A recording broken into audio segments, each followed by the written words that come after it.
చిత్ర పరిశ్రమలో మరో విషాదం చోటు చేసుకుంది. ప్రముఖ సంగీత దర్శకుడు ఇళయరాజా ఒక్కగానొక్క కుమార్తె భవతారణి మృతి చెందారు. 47 ఏళ్ల భవతారణి గత కొంతకాలంగా క్యాన్సర్ వ్యాధితో బాధపడుతున్నారు. ఇటీవల ఆరోగ్యం మరింత క్షీణించడంతో శ్రీలంకలో ఓ హాస్పిటల్లో చికిత్స పొందుతూ ప్రాణాలు విడిచారు. గజం కేవలం 23,000 రూపాయలతో 165 గజాల భూమి కేవలం 38 లక్షలు మాత్రమే. ఇళయరాజాకు మొత్తం 3 పిల్లలున్నారు. అందులో 2 కుమారులు కార్తిక్ రాజా, యువన్ శంకర్ రాజాలు కాగా కుమార్తె భవతారణి. తండ్రి అడుగుజాడల్లో ఆమె సినీ పరిశ్రమలోకి ప్రవేశించింది. ఇళయరాజా సంగీతం అందించిన రాజయ్య చిత్రంతో ఆమె గాయనిగా అరంగేట్రం చేశారు. దాదాపు 30కి పైగా చిత్రాల్లో ఎన్నో పాటలు పాడిన ఆమె గుర్తింపు పొందారు. మంచి గాయనిగా పేరు తెచ్చుకున్నారు.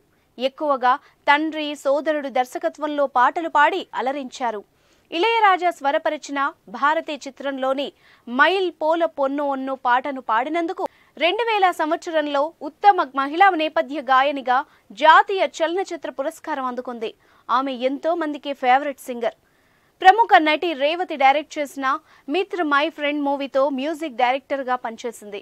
తమిళంలోనే ఎక్కువగా పాటలు పాడిన భవతారణి తెలుగులోనూ అదృష్టాన్ని పరీక్షించుకుంది. 2003లో వచ్చిన అవునా సినిమాకు మ్యూజిక్ కంపోజ్ చేసింది. ఇక 2012లో వచ్చిన గుండెల్లో గోదారి మూవీలో పాట పాడింది.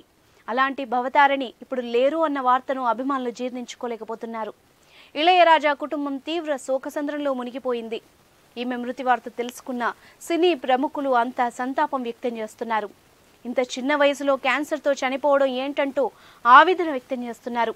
ఆమె ఆత్మకు శాంతి కలగడంతో పాటు ఆమె కుటుంబ సభ్యులు, సన్నిహితులు, స్నేహితులకు ప్రగాఢ సానుభూతిని వ్యక్తం చేస్తున్నారు.